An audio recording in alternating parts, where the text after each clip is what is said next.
Welcome back, guys, to another episode of the Harbor Podcast. I'm your boy, Kino Cowboy. I got Scott in the house. Yo, and I'm Skitty Skeeth representing the west coast of Spain, also known as Portugal, but not really. I'm tired. What's up? Dylan couldn't be here today. He's busy bulling on his own, Being a making fucking money. wage cuck. Yeah, wage cut in the house. Actually, he's not in the house. So, this has got to be our most depressing podcast episode, right? Yeah, Movies, right? That's for sure. I watched both of these movies in the same day. Oh, Jesus. And in between them, I had a pretty intense online therapy appointment. And Oh my God. and then my friend Diana, shout out Diana, came over and we were gonna like hang out and cook burgers and stuff. And I was just like, Diana, I don't know if I'm capable of human speech right now, honestly. I saw a man go deaf and Anthony Hopkins get Alzheimer's and relive childhood trauma all in the same day. So I don't know if I can do this. But anyway, we're gonna talk about Sound of Metal first. Yeah, we're going to talk about Sound of Metal and The Father, which are both nominated for Best Picture, which is this upcoming weekend. So, we've already talked about, we've talked about Promising Young Women enough, what other nominees we've talked about on this cast? We've talked about Minari. Yeah. What's nominated? We have not talked about Judas and the Black Messiah, which we're not going to get to that movie before Oscars time. Yeah. That is the best movie I've seen this year, for me personally. I was going to ask, of those nominated, which is your favorite? Judas and the Black Messiah, easily. We've seen most of them. That one's mine too, and then, but did you see it? Did Judas? you see Judas and the Black Messiah? I saw it like a month ago. Oh, okay. So did I. Oh man, I loved it. I don't even know. That was a powerful movie. It was incredibly powerful. I'm not even like a communist, and I'm like, watch that movie. Like, it actually gave me it made me resurface old memories when I was younger of getting racially profiled when I didn't realize I was getting racially profiled. Yeah. Ooh, that's heavy. And so it was really heavy. So anyway, to add to the heaviness, we're gonna start with Sound of Metal, which is what's the main actor's name? I can't remember. I'm gonna butcher the pronunciation. I couldn't even say the word pronunciation right. So, Riz Ahmed, Riz Ahmed. Okay. I don't know if I've ever seen him in anything. He's in Nightcrawler. Oh yeah, okay. He's the sidekick, not sidekick. Yeah, the sidekick. The exploited homeless man in Nightcrawler, and he's great in that. Kind of overshadowed because he's supporting actor, kind of overshadowed by Jake Gyllenhaal. Yeah, that makes Jake Gyllenhaal crushing it in that movie. Yeah, for real. Great movie. I love that movie. And dude, but Riz Ahmed, if you remember, I'm just gonna say Riz from now. Sorry if you're watching this, Riz. But he was great in that movie, and he had another sort of kind of understated, he was kind of like, I had mental problems, he was homeless. They didn't really say what it was, he's just kind of eccentric, but they didn't fetishize his mental illness or anything. And in this one, he plays a metal drummer, Sound of Metal, named Ruben, who is in a duo with his girlfriend Lou, played by Olivia Cook, who played the female lead in Ready Player One as Artemis. Oh my God, that's where I recognize it. That's her. Yeah. She looks way different in this. First of all, she's not CGI most of the film, and then second of all, she's like a metal. She's very pretty. It's interesting. This is such a basic thing. It's very interesting when they okay, we have to find a beautiful actress for this movie. And they're like, okay, that's the Hollywood system. Now we have to make her look like a strung out, depressed metalhead. And it's like, I don't know, why'd you spend all that time looking for a headshots of beautiful? It's a weird system. I think Riz Ahmed also is a rapper in the UK or something. Okay. Well, first of all, I like movies that have unconventional looking leads. In this movie. He is, but he's in his own way a good-looking guy. Oh yeah, for sure. It's just Well, he even he's muscular, but also not. He's muscular, I'm sure he pumped up he and looks dehydrated like before that. he looks like someone that I would hang out, just like some guy, Yeah, exactly. some He metal. looks like, well, you and I, we've been to metal shows together. We both like metal. Yeah, Like we've been to metal metal. noise, like Yeah, experimental shows and and like shit. we So like, we hang out with these people, so it's nice yeah. seeing that So this, yeah, a person of color, in in this role, uh, known by a stage name Riz MC. British Pakistani. That's what he it's is. like He's from London. That makes sense. I was I don't want to say not looking forward to watch this, but I knew it was gonna emotionally like, it was gonna give me a run for my money with like the subject matter. So like I was Yeah, like, man, here we go. and I had no idea what this movie was going into it. And honestly, it's kind of we just kind of gonna spoil it right off the bat because the premise alone is kind of spoilery. Riz Ahmed, he's a metal drummer and he goes deaf. He starts going deaf, which is a Like problem. within a few days, which is really Yeah, scary. it's a frightening, and that can happen, man. It's Yeah. a frightening thing.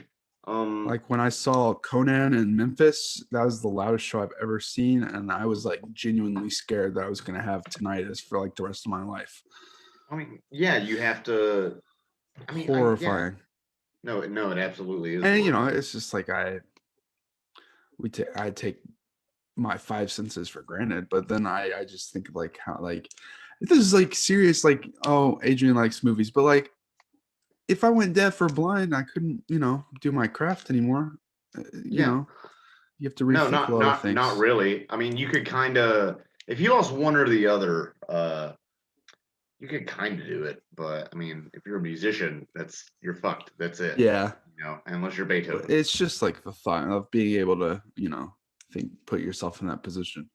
Scary. No, absolutely. I was thinking, I mean, I don't know if I went deaf, I couldn't do stand up. Not that I'm really doing it now, but that'd be over. Like if I was blind, I could kind of do it. I'd have I to make a bunch of didn't blind.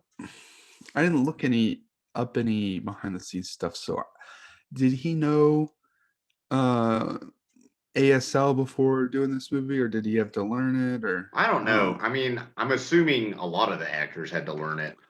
And I don't know if I those don't know. actors in the so what he does, they end up we're kind of skipping ahead, but I will say Yeah. he goes into the deaf community and has to learn ASL, and that's part of the movie.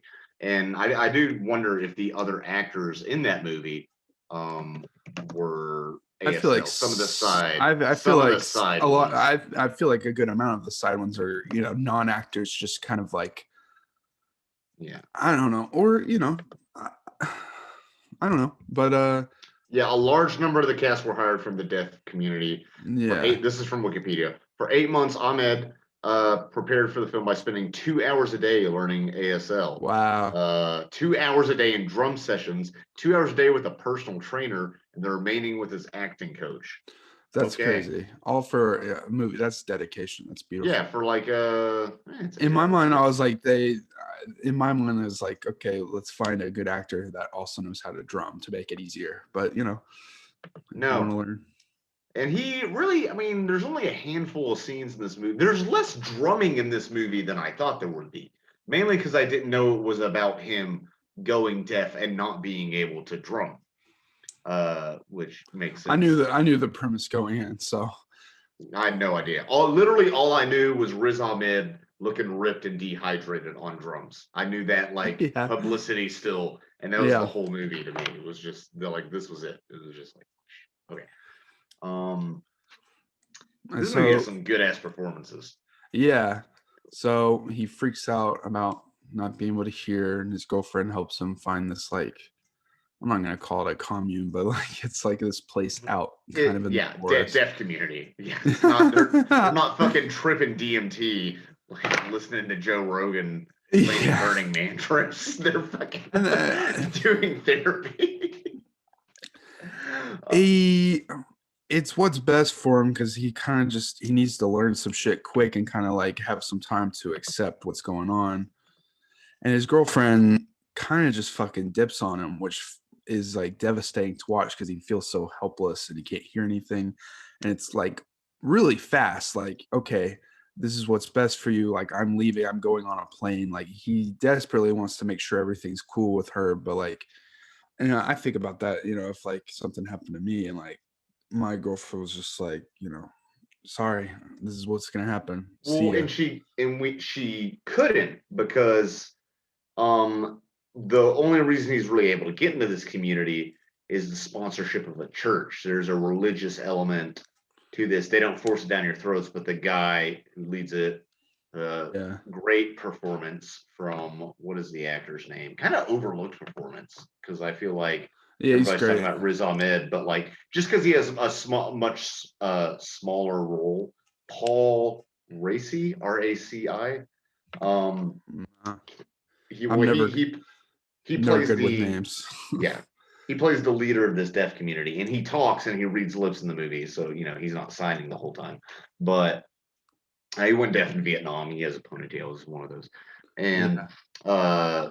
he's religious, and he tells them that like, hey, you gotta cut out on here, and no phones, no nothing, Yeah, they're completely so isolated. strict. And that's I don't man, does it have to be so strict about that kind of stuff? I don't know. It's, I don't know. I've never been deaf, so like, what's the discipline factor? Like, what's the point? Like, I get like, right, because and we didn't mention this. Both of them, both of the couple, I mean, Olivia, Riz Ahmed, Ruben, and his partner are both recovering addicts. They've both been at one point. Ruben four says like, years. yeah, 4 years, and they met basically in recovery and like helped each other get sober. Which is part of it, which is part of the theme. This movie reminded me. Have you seen Requiem for a Dream, right? Yeah. Okay. This movie reminded me a lot of that, and not stylistically, and not even in the story, but thematically, because I think a big part of this movie is like what can be considered a drug. Not only physical, chemical substances, but also a person, whether it be a relationship or in this point, um, pursuit of a passion. Like, and we'll get into this later in the movie. There's two movies that this reminded me of: Requiem for a Dream and Disney Pixar's Soul. Okay, I don't know if that Yeah. popped up for you at all during this, because that's Not what this really. is. Well, I mean, yeah, I get it now that you're talking about it. Sure. Yeah. There's a man unable to pursue his passion, that is music, in both of these movies. Um, so he goes to this commune, meets this hippie guy, and is incredibly isolated and wants money, 40-ish grand, as a struggling musician living in like a RV, for not cochlear implants. It's like the ones that go deeper, that That bypass. Yeah. yeah, that bypass and give electrical signals directly to your brain. And so the whole movie, he's kind of half-assedly dealing with this deaf community.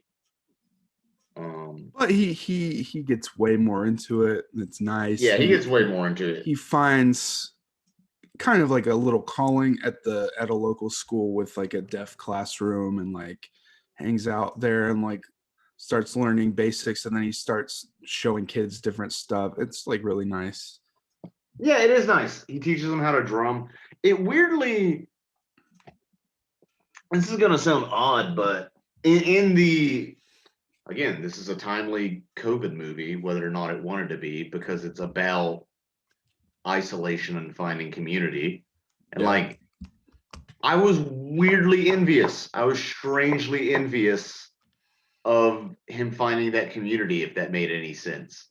Hmm. When he was like out in the field playing games with the kids who all had the deaf community things. It's like, Yeah. okay, I don't do that. I don't really get to just like, I mean, I kind of do, but um I don't know, there's something about that was almost enviable. And obviously he's still constantly in the back of his mind. He's like, okay, I got to get back to being able to hear. I got to get back to the tour. We got to release this album. It's like it's always in his head.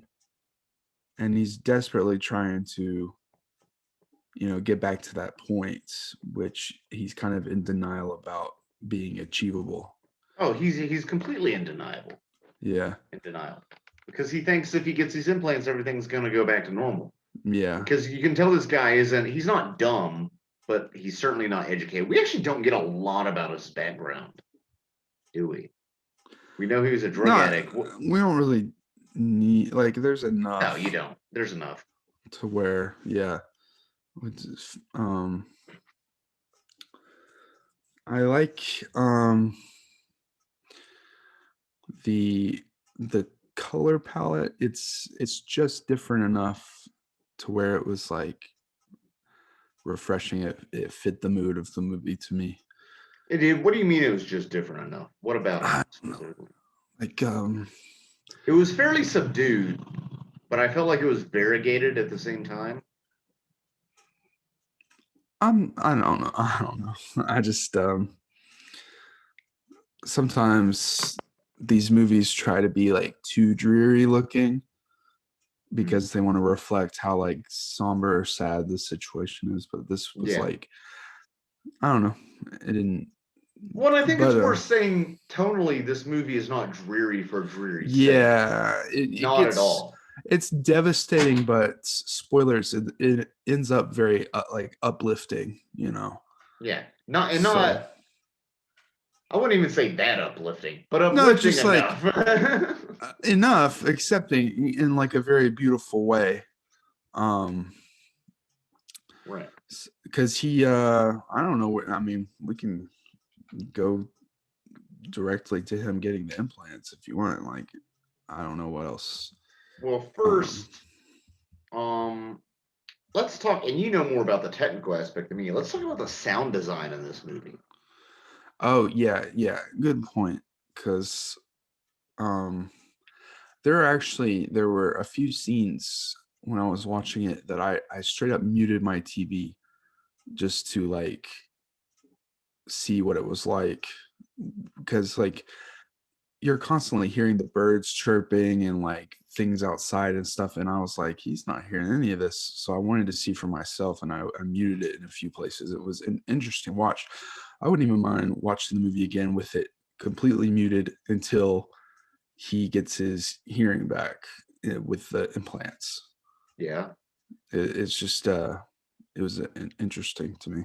Yeah, that's like the black and white Fury Road of this movie. No, that is interesting. I don't think I've never seen. I don't think I've ever seen a movie that's done deafness this in depth, because it's hard to sell in a movie. It's hard to sell to audiences. Yeah. I mean, this is an awardsy movie, but like it's hard to sell to audiences, and just like you're going back to the 1920s, like technologically. Yeah, was there even a score to this movie? I don't remember. I don't remember one. That's something I don't pay attention to scores first time. I mean, I think all the score in this movie is diegetic. It's all. I think so. Or at least the majority of it is music from the band. So you hear what he hears, and then you lose the rest of it. Yeah. But yeah, there's long stretches in this movie that are like muted. He doesn't immediately go deaf, but they're incredibly muted. You can't hear. It cuts in between point of view of characters being able to hear or not. There's a lot of use of voice to text. Yeah, which I find fascinating. It is fascinating because that technology didn't. When he's using the phone and it tells them what they're saying on the phone, I was like, wow, that's just not even something I ever thought about, because you never had to. Yeah. And that technology didn't exist well 10 years ago. I remember Windows Vista I had a stupid, very nice, but stupid like computer teacher who said like, this is going to be the future. And it was some like crappy Windows Vista voice to text Microsoft Word, just didn't do a damn thing. And it's not even faster than typing. That's what bugs me about a lot of this voice for text thing. Also, it's a fundamentally different medium, and you use different parts of your brain when you're writing than when you're typing. I don't get it. Yeah. It's like when people like read a screenplay, it's like it's not the same as. That's also my problem with like poetry readings. Like people read poetry, I'm like, this is meant to be written unless you wrote it with the express purpose of this. This isn't like poetry slam. Like if you read me a short story, the short story is meant to be written, you're automatically losing something in translation. Anyway, that's a side note. But what were we talking about? So he gets the implants. And then it's not what he was expecting way more from this. No, and that's the thing. I was gonna ask, what was your reaction in the movie when he was trying to get these implants? Because the whole time I was thinking, this guy's in denial. I know more or less how these implants. I know what they do, and I know it's not going to be a one-to-one recreation of yourself. I didn't think it was going to be one-to-one. I thought that maybe it'd be better than what it was. So I felt pretty devastated when I realized what it was actually going to sound like. Yeah, it sounds like he was crushed. Yeah, it's like an Atari in your brain. It's like a 8-bit, like it's brutal. You can still barely understand people. Yeah. The technology's not there yet. Very invasive procedure, scars on the side of your head. Yeah. You have to like go through bone. No, it's terrible. It's terrible. You can just have it. It can happen to you. He sold all of his shit in order to get this too. Mm-hmm. And you know what it meant to him to sell his equipment, his van. I can't imagine. And then he comes back to the place where he stays with the deaf people, and he talks to the main guy, I guess his sponsors or whatever. I don't know what to call him, but yeah, the guy, the I don't know, Def Il Duce. No, that's the I can't say that. The what would you call him? I don't know. His sponsor, leader, I guess. I don't know. Yeah.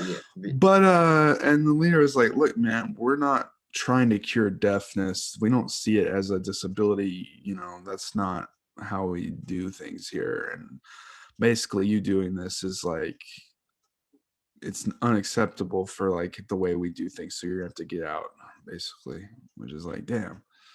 And like, I kind of get it.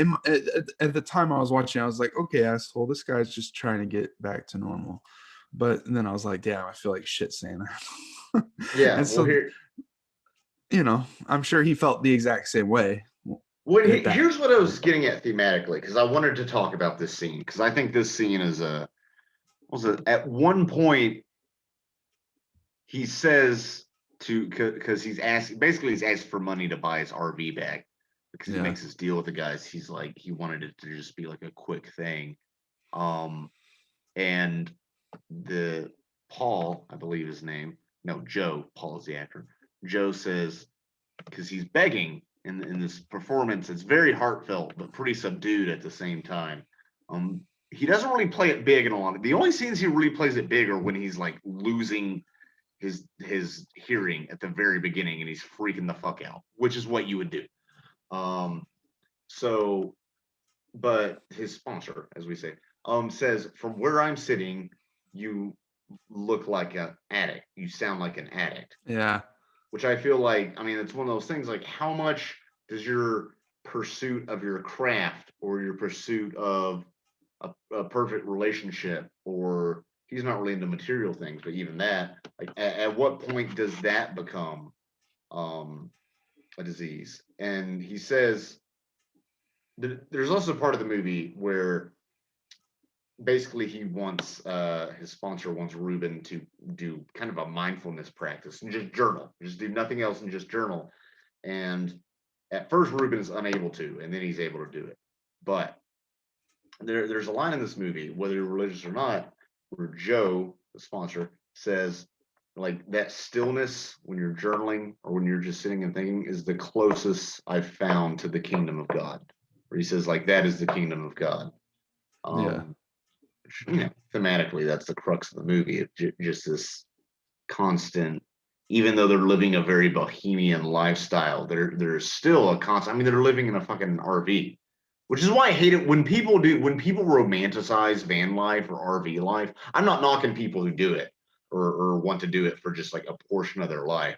But it really bugs me when like people romanticize that to a point where they almost act like their problems would go away if Yeah. they lived out of a van. And I'm like, your problems don't go away. You're living out of a van. Like it's gonna get old. Like, Sorry, I like to have an apartment and a place to put all my stuff, you know. yeah, I'm not saying for like 6 months, maybe a year, but like people are acting like they want to do this for like, spend the next few years traveling America. And like how most of your traveling America is gonna be in like fucking gas stations. Like what do you The Flying like, J. yeah, Yeah. it's kind of get old. But I get it. It's just people are always looking for the next thing. That's the point. Especially our generation, yeah. people think that'll fix their existential and economic malaise. I mean, but I guess we're coming to the climax of the film, a rather subdued climax. I'm surprised it ended as well as it did, honestly. Yeah. I was hoping things wouldn't blow up. I was afraid that his girlfriend would be off like fucking dudes in Paris. I was like sick to my stomach because I was so sure that he was gonna come back to that in Paris. It was kind of thankfully like not. But it was kind of ambiguous actually a little bit with like I think with her. I think it was. I mean, it was. Yeah. Because I like in my mind, I would pray to God that my significant other would like wait for me And not have like some Chad. But also, here's the thing: how much can you blame her if she had? I don't know. Because how much time had passed? It depends. But I mean, dude, like at the most, it was like 6 months. Yeah, and they had been together 4 years. Like, bro, if you can't wait 6 months for your boyfriend who just went deaf, dude, like, fuck you. Yeah. Like, no way. But yeah. So yeah, she's in Paris. His girlfriend's in Paris. Apparently, as a rich dad, which living with her dad, who wasn't there for her most of her life, and now is. Figured out that her mom killed herself at some point. Yeah. So he goes there and like reconnects with her, and it's kind of like a. Because they're codependent is the thing. Yeah. They're incredibly codependent, and it's weird. At what point can you justify codependence if it keeps you sober as an addict? That's the question, isn't it? Kind of a weird gray area. Because it's like, okay, obviously there's unhealthy aspects to this relationship, obviously, but at least you're not on heroin. Yeah, or dead in the fucking gutter. So it's like, I mean, I think I don't know. I think all relationships, almost by definition, have an element of codependence. I don't know. I mean, not even codependent. And then what's the difference between codependence and interdependence? At what point does because you want to complement each other? Yeah, you want to complement each other, right? But at what point does that become codependent?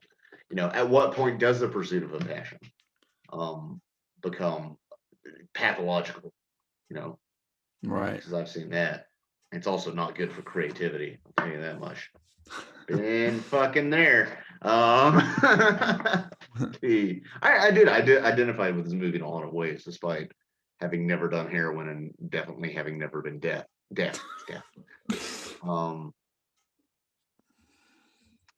I mean, but the I guess we're into the end, the finale of this movie. Yeah, so like his girlfriend's dad is having like a party at their house, and so she goes down to get ready for that, and he comes down later, and he has his implants, and it's hard for him to hear all the noise going on at the party because it's too much for the implants. He can't decipher, he can't really pick out words. Yeah, all the ambient, because there's probably this is a garden like dinner party with probably at least 30 people. Yeah. Right. So all those people bustle together.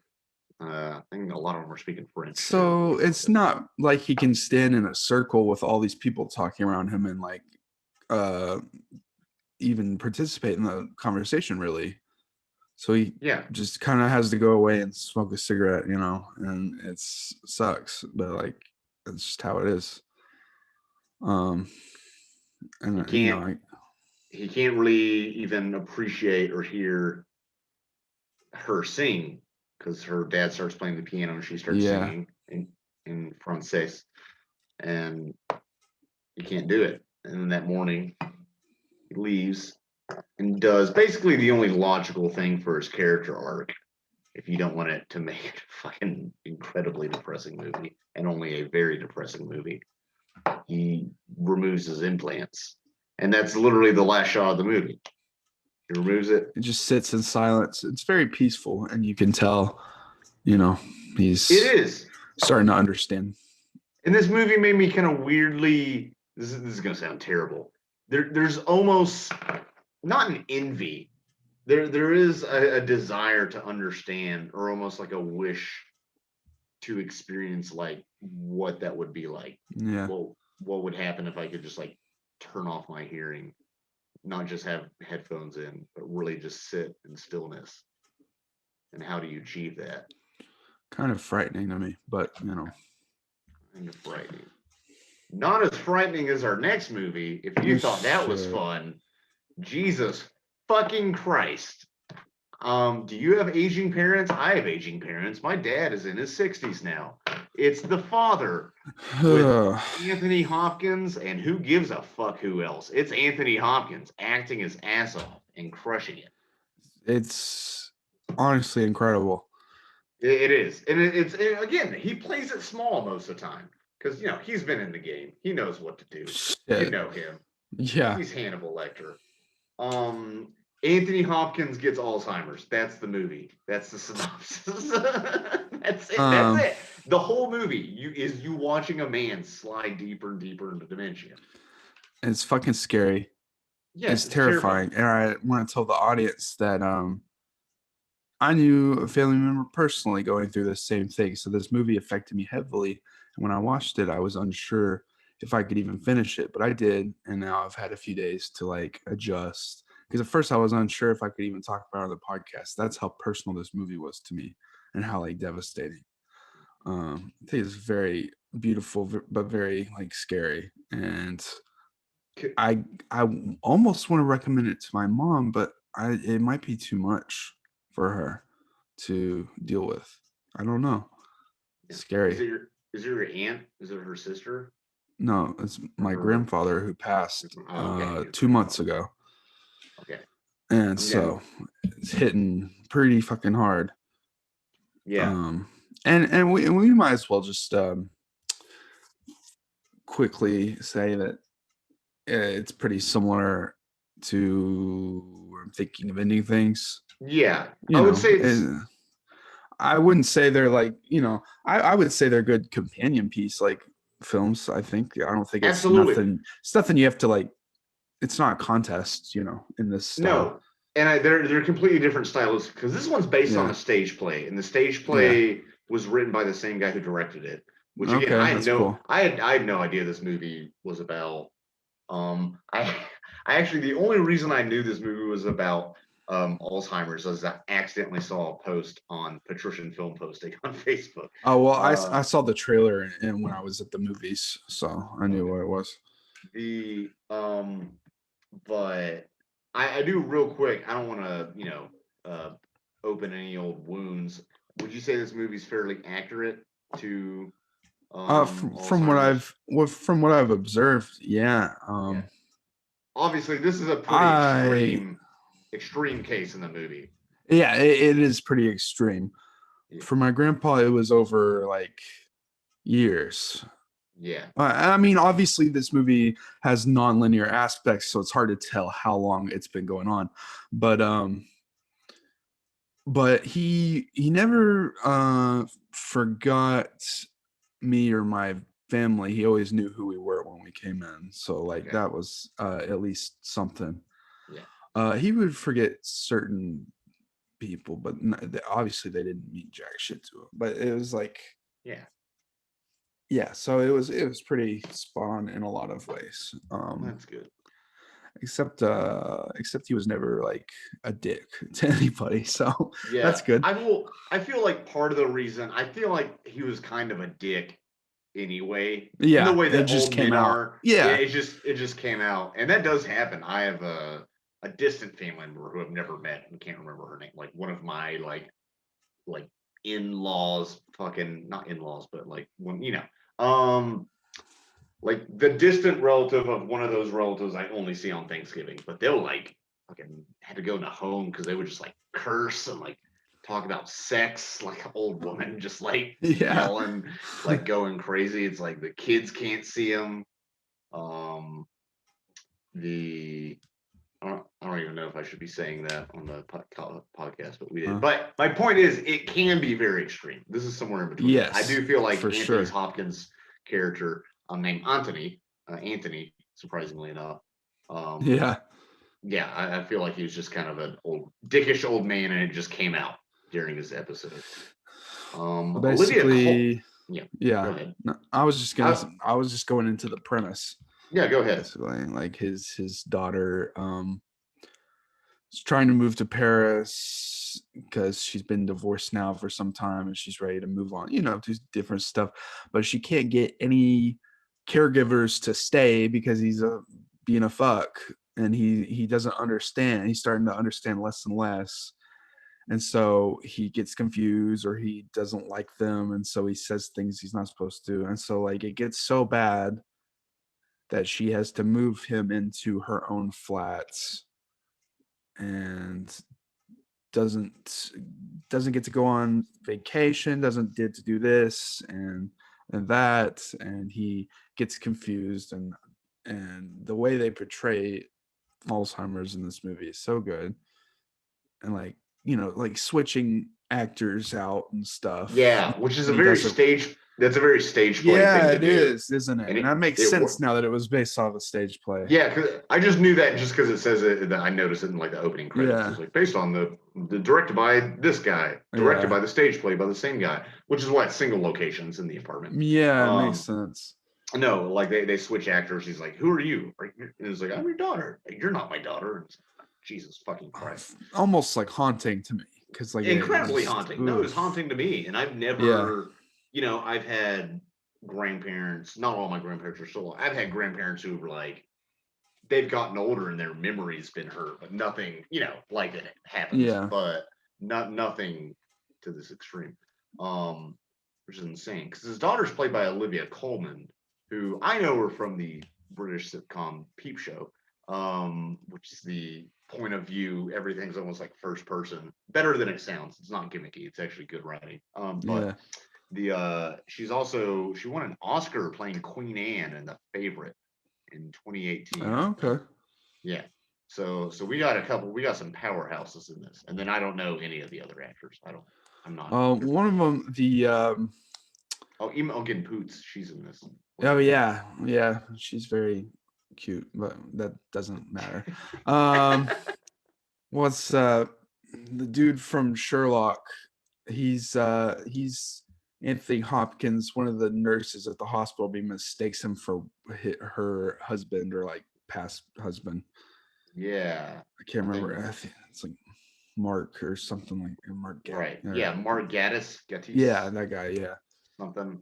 Um, and it's,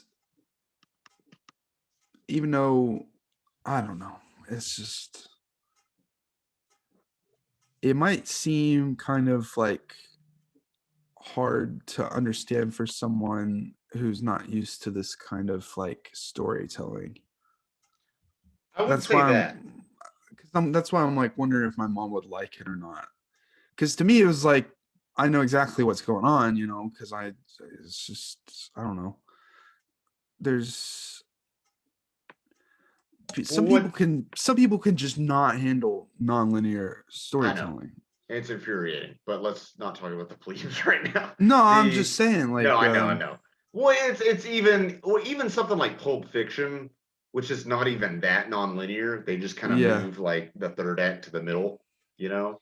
yeah, This is constantly changing. I mean, this is this is maybe not Tenet bad, but the almost in like a thriller kind of like aspect to it. yeah, that's actually a good. It's almost like a thriller in the way that it constantly changes perspective. It's an almost like a good. I don't know, like This is gonna sound weird, like the Maltese Falcon. Like the rug keeps getting pulled out from under the Yeah, audience, and they're like, "Oh shit, what's next? Oh no, now there's this development. Oh no, now this guy's in there." Also, the Maltese Falcon is very like stage and play. there's certain like props and like not just props, but like also like just certain things that are there to help the audience keep a hold of like whether this is before this or after this, like when she brings in the chicken, like Yeah, they're and then they're like the time of day when she says, oh, it's 8 o'clock, it's time for dinner, that comes up different times, so you know like, oh, this is right. happening at And different here's the times. thing: if you're a lot of people when they watch a movie like this, they think their goal is to like figure it out. Yeah, Don't do that. there's Don't do nothing to that. figure out, he's got Yeah, Alzheimer's, he's losing yeah, his mind, exactly. like I that's one of my problems. It's like when people watch time travel movies or something, they try well, to figure that it out. also dream logic movies where you some people are like so like intent on like trying to figure out what's going on. Those movies you just have to like let go and just ride with it. Yeah, no. Like So do that. yeah, Just enjoy the story and like the Mother. excellent performance. Yeah, Mother is just dream Yeah, logic craziness. Um, and terrible discourse around that movie. I don't yeah. know. Well, It's whatever. it's Yeah. just I like that movie. I was like, yeah, that was like an 8. I liked it. And Yeah. then it's like And then you get then pseudo ever intellectuals who think they're smarter than they are, and they're like, no, you yeah, can't enjoy it for simple reasons. yeah. And then It's like, okay. I tried to make the argument with some people. Then I got to the pseudo intellectual. I'm like, people are like, it's about this because the director said that. I'm like, death of the author, bro. Just because it doesn't. I was Yeah, like, it can be about other things. He could have sublimated some shit into there. Fucking read your Roland Barthes or however I can't pronounce French names. I'm terrible at it. Um, I'll read a book by a guy and I'm like, I don't know how to say his name, but this is good. uh, it's kind of hard to go through this movie because of the way it is we don't have presented. to, and Yeah, it's honestly, just how I'm really just talking how it made me feel and how I mean it's just it made me appreciate. It made me want to call my parents, talk to my parents. I haven't. it's almost I can't even say beautiful. It's just like tragically beautiful, like harrowing almost. I don't know. It's just it's complex to me Yeah, emotionally. it And is it's complex. hard to pin down. And um, and the end of the film ends with him in the hospital, nursing home, whatever. Yeah, where he's As been the whole time, he probably. feels like he's been abandoned, and it's hard to watch, but like you can't blame his daughter. She's got to live her own life, I guess. It depends on how long people have left, but like I'm sure she spent as much time as she could trying to like take care of him. Yeah, she did everything she could. You Yeah. don't, and they do a good job at like you don't fault the Yeah. her. She Um, obviously tried. Let's talk about that. I mean, and it's understandably frustrating, but it can't be helped. And obviously, her boyfriend or whoever takes it too far. yeah, And the way he like talks to him and shit. Obviously, the whatever he says to Anthony Hopkins' character like stays with him because he keeps thinking about it. yeah. He's But basically, are you being intentionally difficult? yeah, Basically, yeah, why. And then he talks about like we had to cancel our Italy vacation plans yeah, and because it's of like you. I get the frustration, but like, god damn, dude, like this guy He's a doesn't bit of a get it. heel. It Yeah. is like would somebody do that in real life? Some Does people would. he? Do you think he actually like hits him in the That's the movie? thing. I was wondering about some of this. Like, did he actually hit him, or is that just like an imagined thing, or is it a misunderstanding? Because I've never had Alzheimer's. I don't know how it works. Does your Yeah. brain? Because also you have to understand, memory is reconstruction. Your brain, it is not a computer. It doesn't have the space to memorize everything that ever happens in your life, and that wouldn't even be useful because you couldn't sift through it. And Right. people who do have what are called eidetic memories, where they can more or less remember everything that happens to them, like Yeah. they do have problems like sorting through that information. Um, and so I mean, read Philip K. Dick. The It's even like if you don't maybe like this, just read Philip K. Dick. He's great. But maybe he felt that hurt, and that's what his brain told him was going on. Who yeah, knows? right. You know, Because there's, I either way, mean, it's tragic.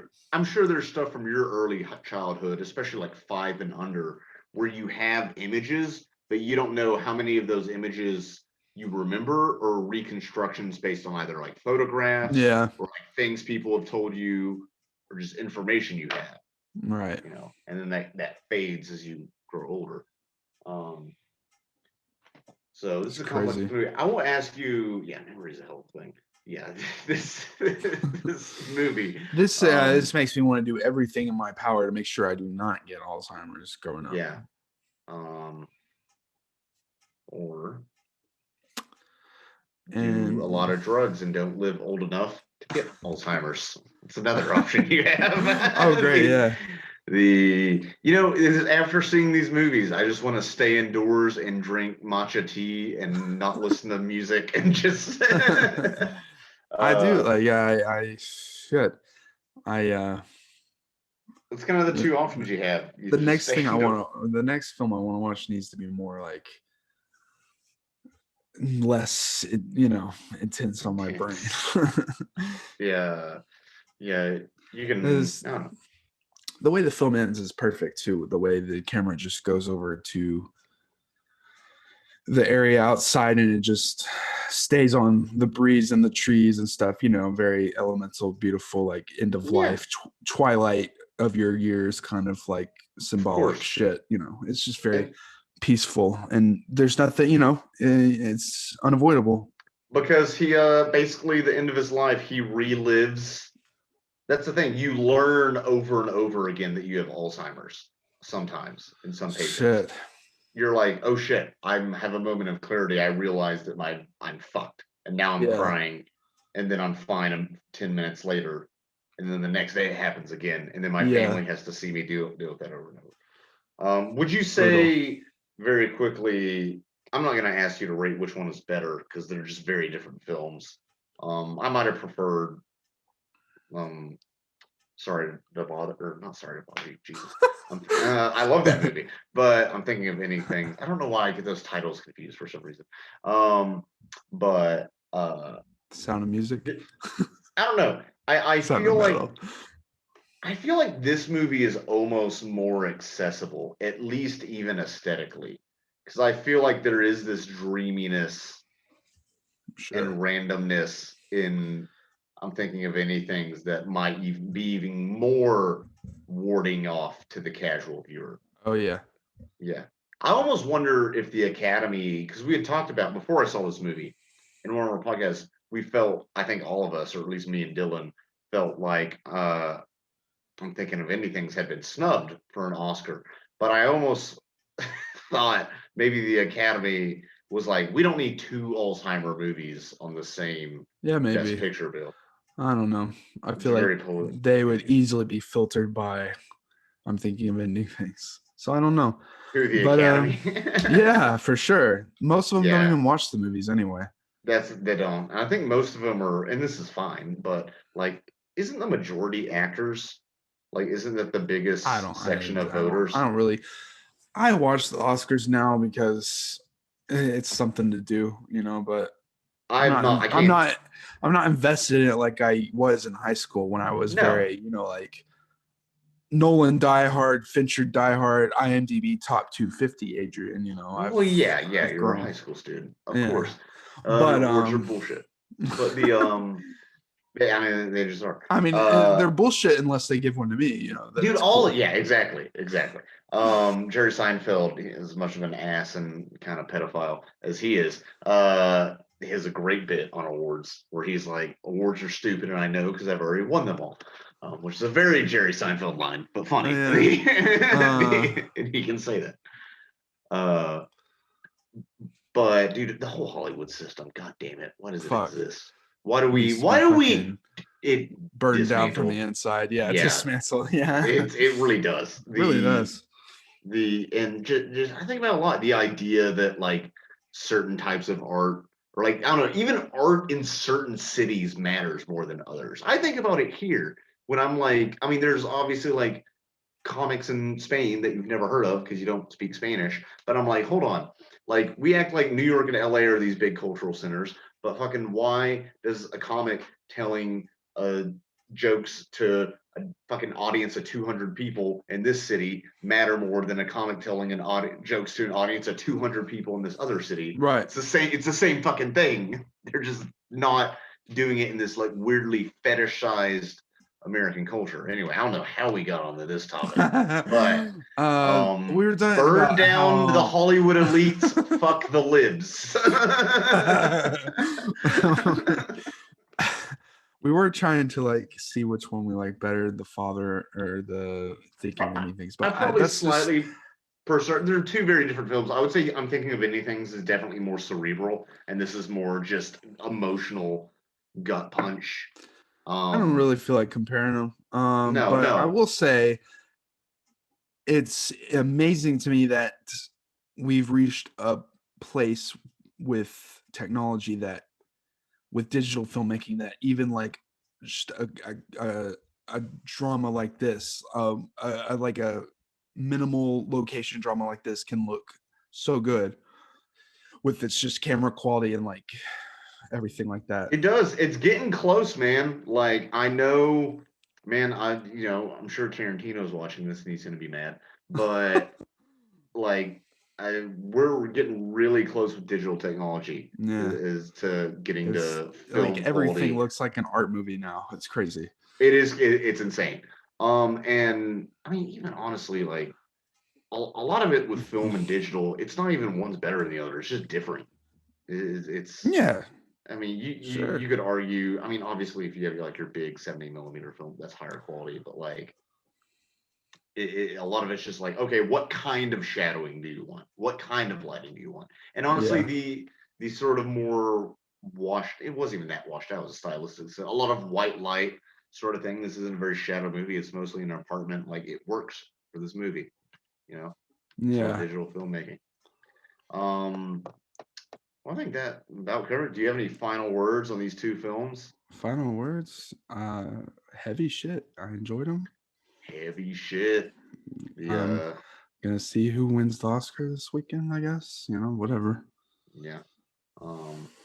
We could live cast it for Patreon. Yeah, big Patreon money. Who Yeah, knows? we got Maybe our someday. big Patreon money. Patreon boolers. Leave a note in the comments of what you thought of these movies. And if you could string up the Hollywood elites by their guts, how would you do it? Yeah. Who would you kill first? No, I'm just kidding. Kino Cowboy, definitely. Okay. Because I was I gonna say fucking James hate Corden, but monarchs. Because whatever. I'm a fucking no James Corden. That's who you keep around if you need to cannibalize somebody for He the would no, fucking. you'd be like the court jester, like fucking The, clown. oh yeah, throw some tomatoes at him. Um, I don't know. Why do people hate that guy? Why? I always wonder why do people hate this actor and not this actor when there's I don't so know. many hateable actors. He's a bit of a tosser. I don't know. But I don't know. But Okay. yeah, I guess that's really it for this week, James Corden toss a salad. You heard it here, folks. Yeah, you heard it here, folks. Thanks for watching. I don't know what's the next cast will be. Not shit's coming out right now, but we'll figure something out. Thanks for watching. Leave a comment. What do you want next cast? Next one will be the new Warzone update, season 3. Let's see. Oh wait, hold on. Let me stop the recording.